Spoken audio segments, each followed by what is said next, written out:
This is what Jaguar says is its first true sports car in the company's present incarnation. But it's pitched into a sector that's crowded with some very good rivals. Jaguar sees its closest rivals as Aston Martin's Vantage, Audi's R8 and Porsche's 911. In fact, Jaguar used an earlier 911 as its benchmark. And the company does have one of the strongest claims among volume car makers to be associated with sports cars.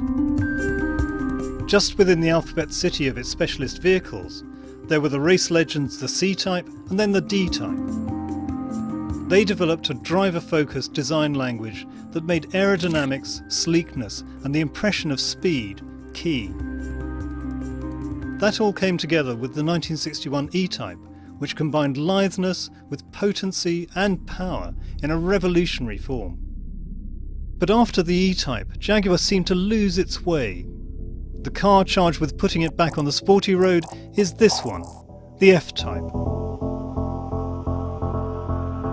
There are 3 versions and all share an aluminium structure that makes them light by today's standards, at about 1.6 tons.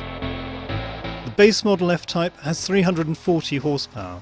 The next version up, the V6S, has 380, and then there's a V8S with 495 horsepower, all 3 of them supercharged. With Jaguar's heritage, of course, the F-Type was conceived as a drophead, and it has space strictly for 2. It's a pretty focused interior. It's not Spartan, but everything in the cabin is designed around the person behind the wheel, leaving the passenger with a couple of grab handles for when the driver gets a bit carried away.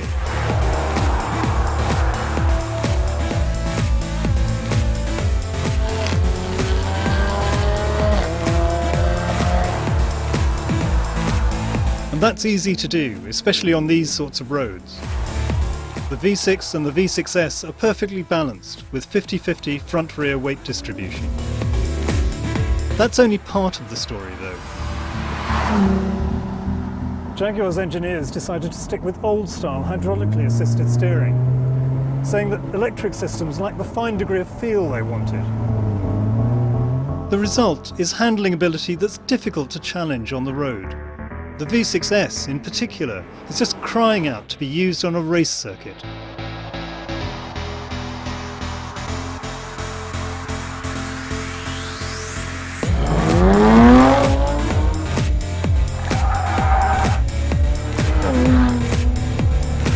The extra horsepower and its more sophisticated suspension make this a very potent car on the track. It's fun too, with the crackle of the engine as a musical accompaniment from the tuned exhaust.